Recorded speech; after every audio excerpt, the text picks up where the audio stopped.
Hi everybody, welcome back to Plum Figgy. This is Tammy and it's Monday, so let's do another collage in our Collage Weekly Planner Collage Challenge Junk Journal book thing.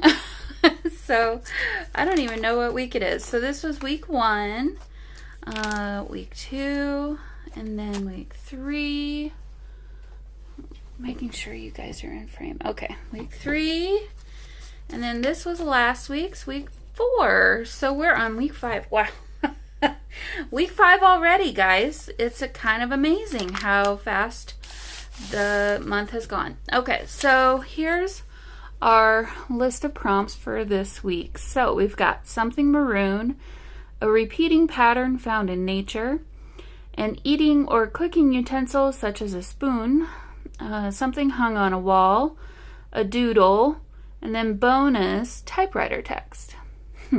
So you've seen the typewriter text in the intro. That was me typing this poem out. So we'll incorporate that into the journal or the collage. Something maroon. Okay, so I knew I would have some pretty sorry silk that was in a maroon color, and it's got these other fun colors in it as well, but I won't use those. So I've got this maroon sari silk. I thought, well, let's gild the lily a little bit and add some, I don't even know what you would call this color. It's kind of a brownish purple, and then this one's a darker brown. So I thought those could work kind of cool together. A repeating pattern found in nature. And this is why we're going to use those, because I'm going to use this really pretty piece of trim from, I think, a sari silk, or a sari.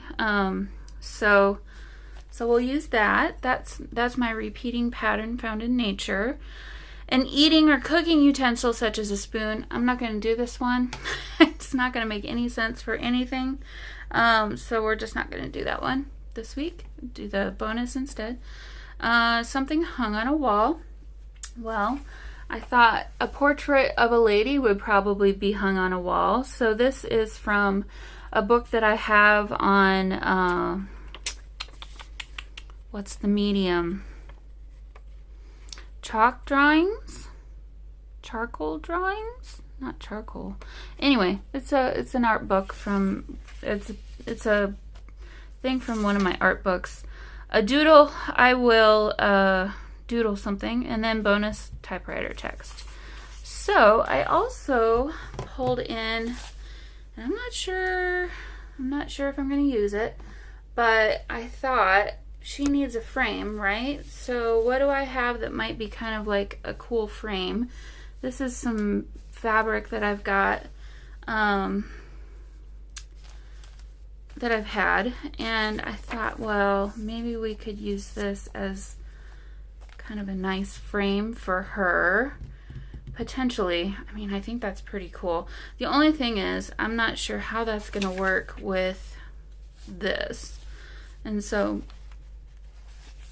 I'm not quite sure. I'm just not sure. So what, oh, you know, I could turn that into a tuck spot or a belly band even.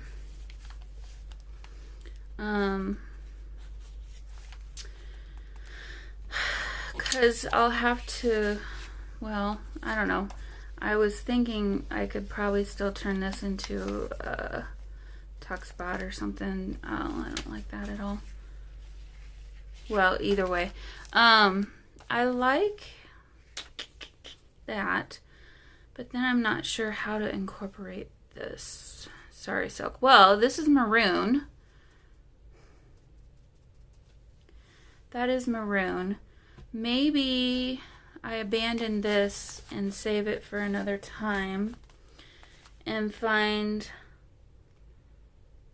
something else that's floral. Let's see. A repeating pattern found in nature.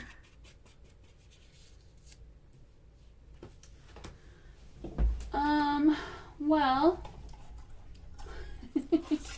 woo! Throwing things at myself. I have this, which could work pretty well. I'm going to keep this out. Let's maybe save. Okay. So, now I don't know what to do because I didn't think through this way. But this could still turn out really cool. Okay, so then I've got this really pretty velvet trim. You know, I could do something really pretty with this. Like that, maybe. How to incorporate the two pages together is going to be the question. Well, okay. Sorry. I feel like I'm just all over the place at the moment because I've messed myself up now. I'm not sure how to handle that. Okay, so let me, first of all, I know I want to use this, so I'm going to center her.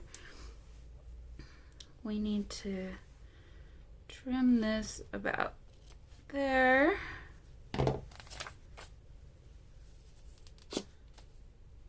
Hopefully.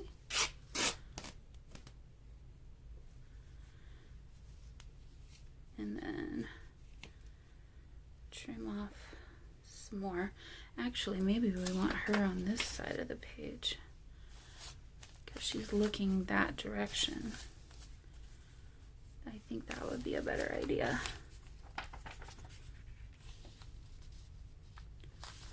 Okay, so if we did this, then should I have this continue to the next page? I mean, why not? We could. And then, oh, I'm so lucky. I didn't think this was gonna fit. Okay, so I need to take this, I'm gonna use my ruler so that it will be nice and straight. This is a poem by Sylvia Plath. It's called Mushrooms. And my typewriter typed a hole right through the paper. Okay, so go ahead and do a messy tear on this other side. And then this was something about the poem that I guess I could read it to you later. If you want me to read the poem to you, I can certainly do that as well. So, but let me trim that down just a little bit.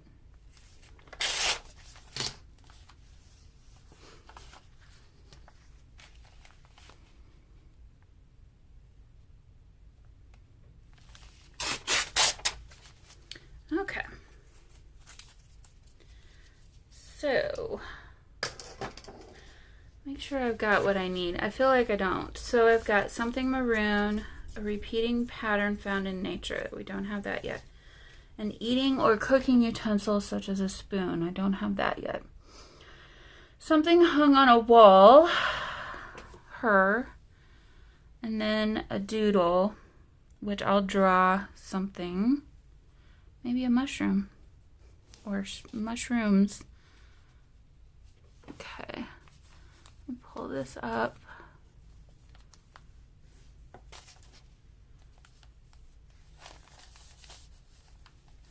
think this one's going to be fairly simple, honestly. Yeah. Okay, so I'm going to go ahead and glue this down with some glue stick. Since this is a fairly light fabric, I'm not worried that this glue stick will be more than plenty to hold it secure. So, okay, that's smoothed down. This is going to be pretty. I'm excited. Okay, I'm going to, I'm going to pause you for just 1 second. I'll be right back. Okay, it took me a minute. I knew I had these, and I thought, well, she needs a frame of some kind. I think maybe even this one might be better, but first I want to edge her in some ink. Just gonna use my Rain Cloud, which actually looks like black, just to give it a little bit more oomph, a little more something.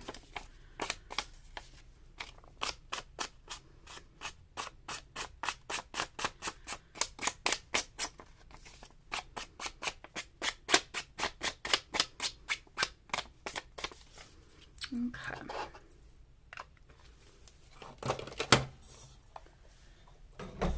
So I'm gonna go ahead and glue her down either way if I decide to use the frame or not. She already has kind of a frame here, so.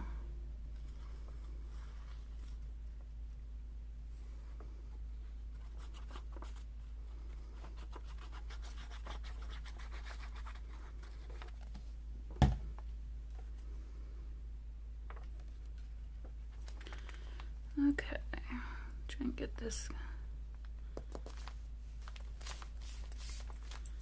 centered. Alrighty. So, oh, I didn't think about that. Well, we might have to clip that in, but, okay, so let's see. Well, I don't like covering this, but I kind of have to in order to get this onto the page. So let's see.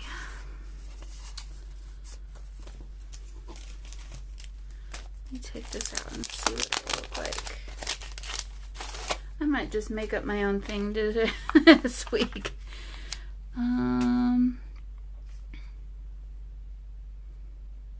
Well, that's gonna hit her in a really weird spot, so that's not quite big enough. I'm guessing the other one will be about the same problem. We might not be able to use it, so.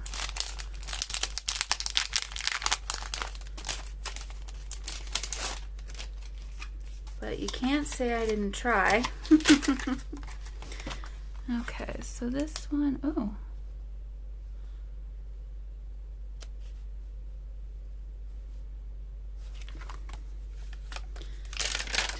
Off and just see it in real time here.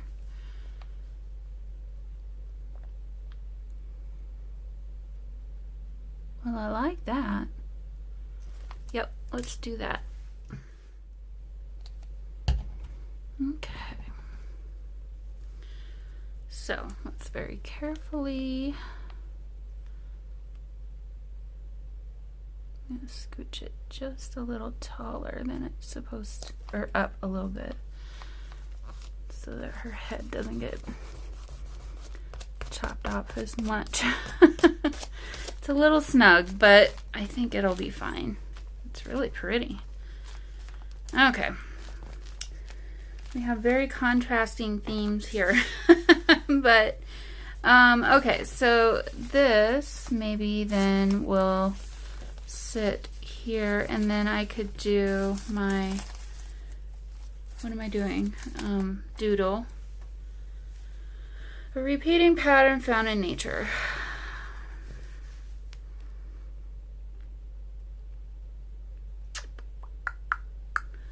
Well,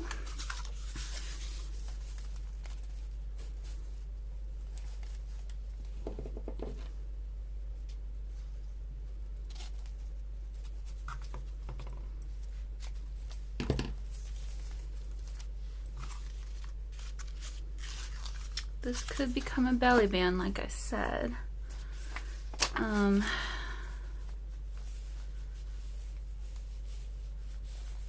if I did that, let's see, did I make this long enough? Nope.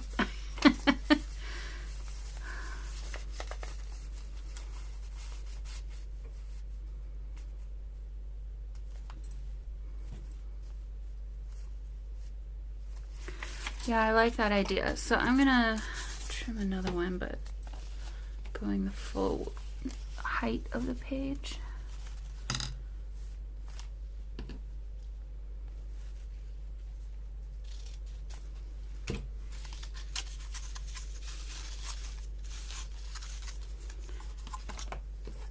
Make sure this will fit. Yep, that'll work. Okay, so that'll be fine. Where do I want it to be?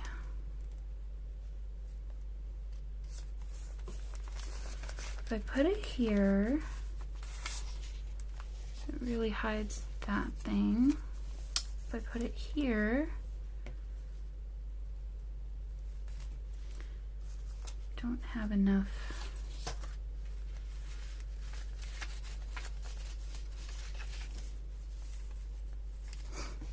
Bottom.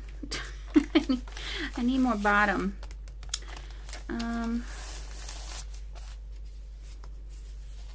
I put it there, that could work better. So what I'm thinking about is folding this.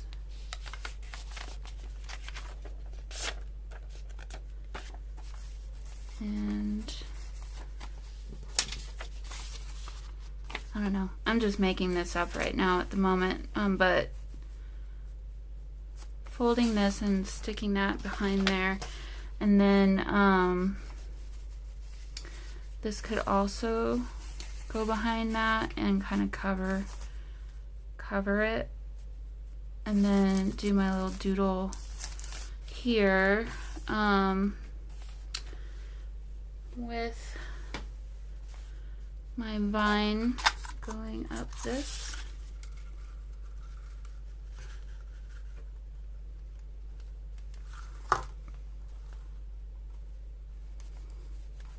I haven't used this vine in so long.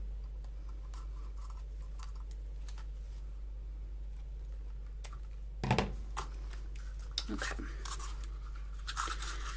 Well, I like this plan. It's a little unorthodox. I don't know if I'd call it a collage at this point, but hey, you know, I can do what I want to do. So I'm gonna go ahead and glue this to the velvet trim here, and then glue it to the page.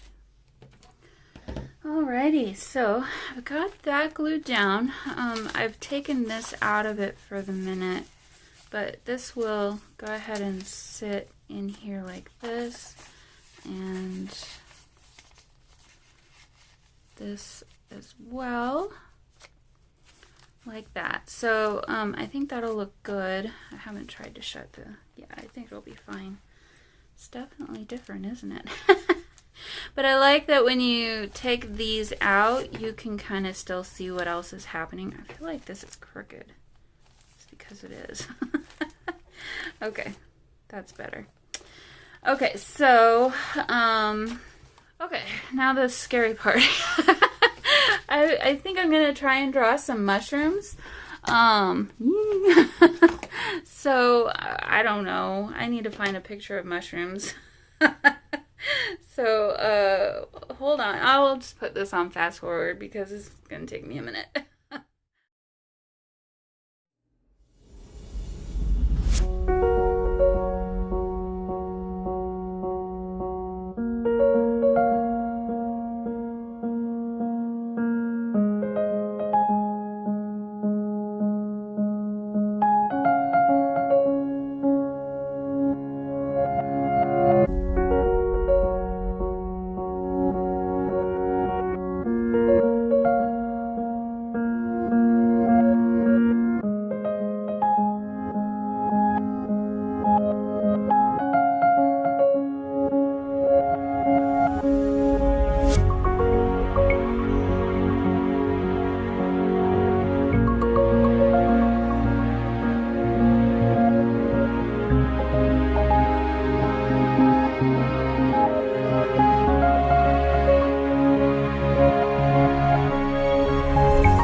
for that. So there's my little drawing.